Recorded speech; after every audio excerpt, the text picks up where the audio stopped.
to the operators, small branded operators in the African continent, in sub-Saharan Africa. Well, this next session is talking to the global brands, and they're talking on a subject that is very close to my heart, around brand equity and integrity. And I just want to warn Keith Kefchen, he is the moderator of this session. When you come to asking questions, my hand will be the highest. I have a question for you already. So, over to Keith Kefchen and his panel for this next session.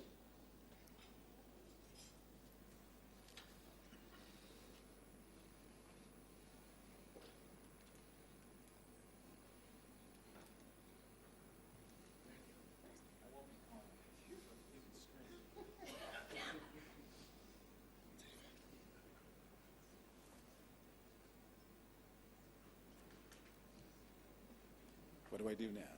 There we go. Well, I will be brief in my comments and then invite our four panelists up to the podium. But I wanted to start by simply giving a quick definition of brands, branding, and then ask some very basic questions to our panelists and get into a discussion with this group. How do I move this? There we go. My name is Keith Kefchen. I'm Managing Director and CEO of Ethos Consulting Group. You heard, many of you, from one of my partners yesterday, Dr. Jim Horan. I don't do magic tricks, so you don't have to worry about locks and purses and things of that nature. But what I do like to do is talk frankly about issues related to the hospitality industry. We're a hospitality industry-specific consulting practice in a number of areas. Interestingly enough, branding is not one of them. Human capital is really our focus, but the conference was very interested in how brands and human capital interact. So we'll get talking about that with our panelists. Our panelists, if you would like to come up, please. Neil George from Starwood, Jan van der Putten from Hilton, Rob Collins from Sun, which is interesting. We're going to also be talking about a regional or national brand versus some of the other global brands, and Kareem Cheltat from Marriott International. Welcome, gentlemen.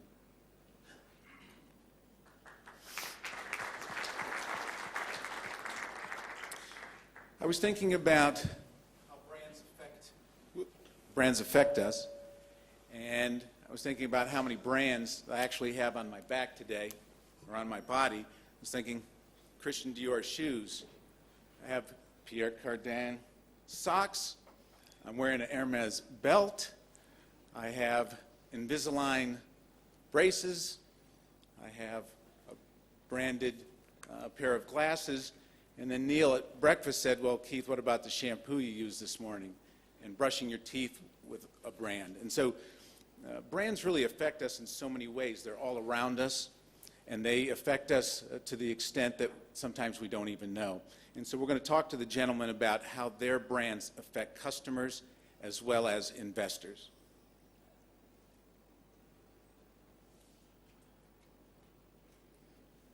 So why do customers buy brands? A number of studies have been done. We've done studies in the hospitality industry, and they come down to three basic issues: consistency and reliability, differentiation. How can I be different? How's the product different? And then, of course, mitigating risk. These are the three basic ideas around brands and why brands exist. Interestingly, we talked to investors over the years. Excuse me. And why do investors, specifically banks, lend money to particular development projects? And they came up with, interestingly enough, the same three answers. They want consistency and reliability of returns. They want to see differentiation between product lines. And then ultimately, they want to mitigate risk. It's easier to invest in a Marriott, Starwood, Hilton, or Sun project than an independent. And it really comes down to these three issues as to why investors do what they do.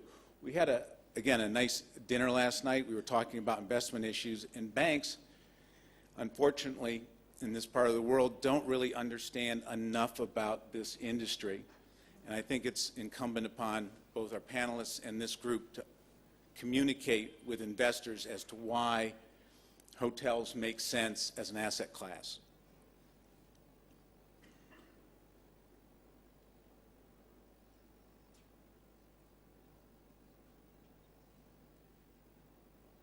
Sorry.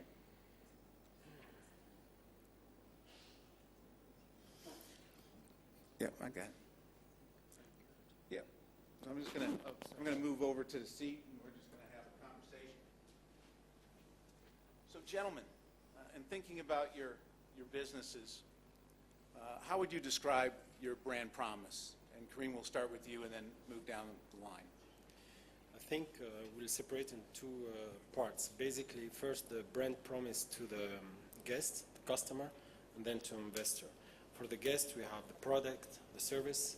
They have a certain expectation, and we try to create value, communicate that value to them, and typically the guest starts to be engaged emotionally with the brand. If it's a 4-star or 5-star select service or full service. For the investor, we communicate basically the success, the performance of the brand, the distribution, the global reach of that power of Marriott brand, basically. Jan at Hilton?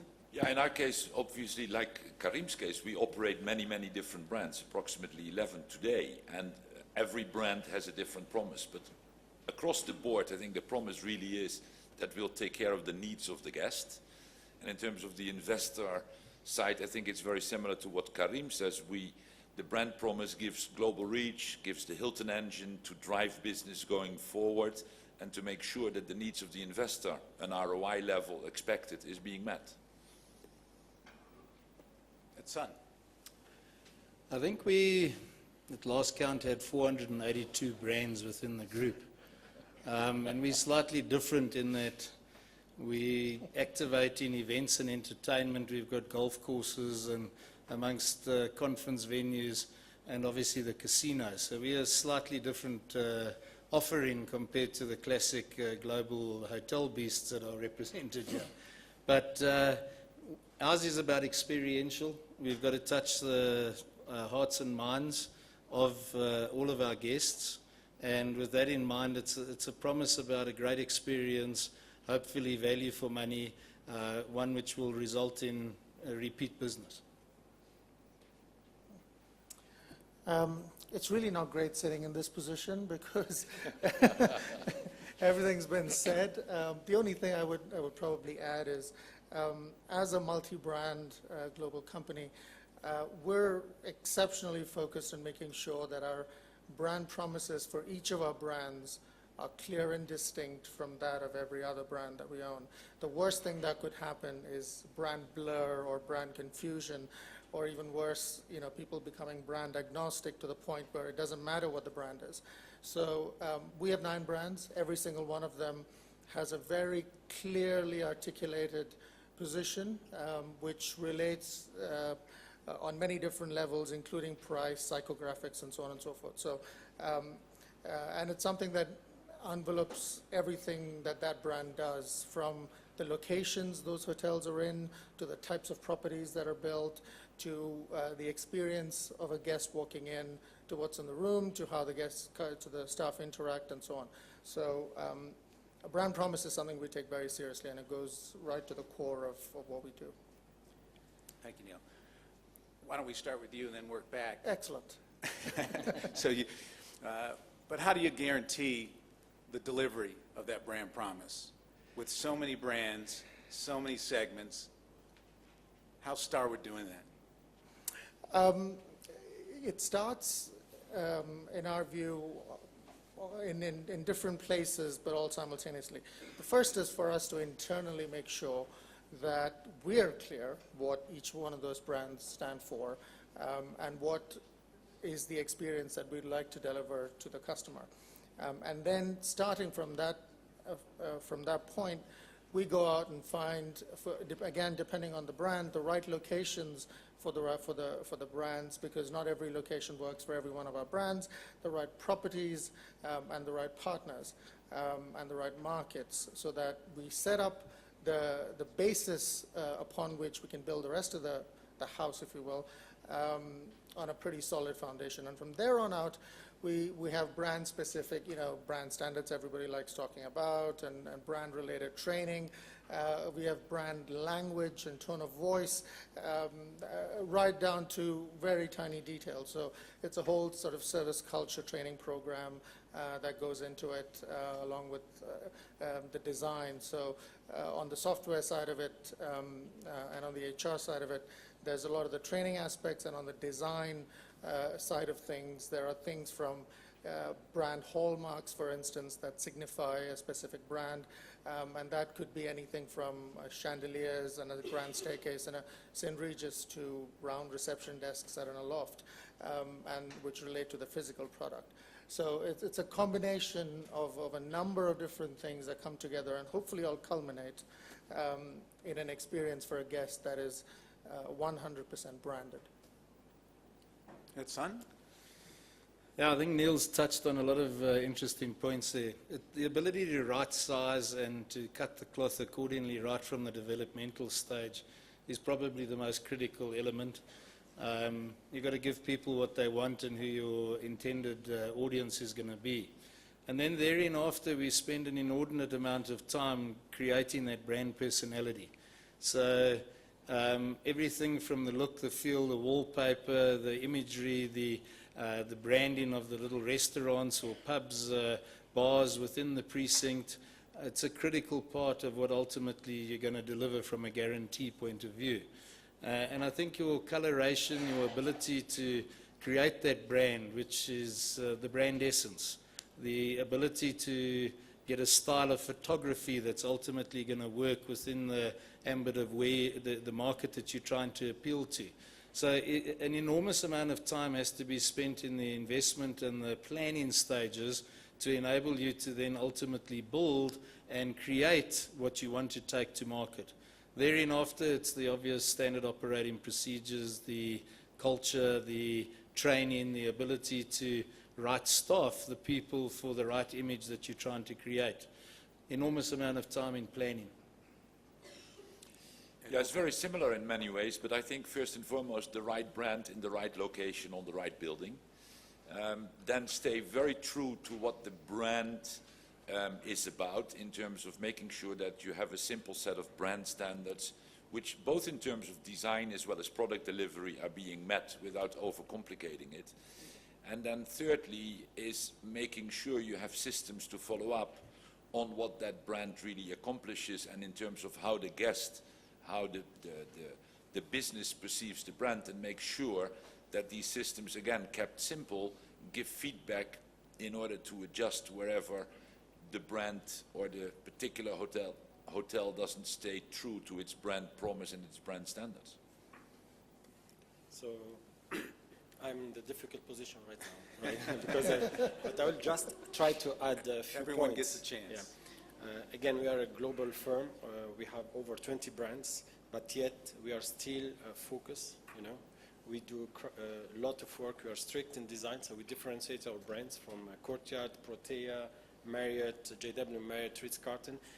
These are all tools and great brands. They have, each of the brand, they have emotionally engaged client or guest for that special brand.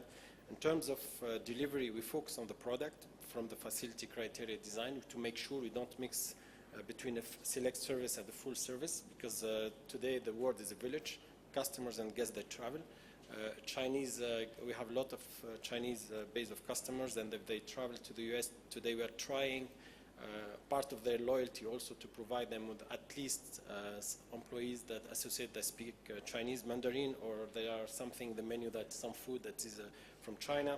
So all these small aspects, we spend a lot of time designing some of the products for Africa, the Courtyard by Marriott or Residence Inn, same thing for China and for India.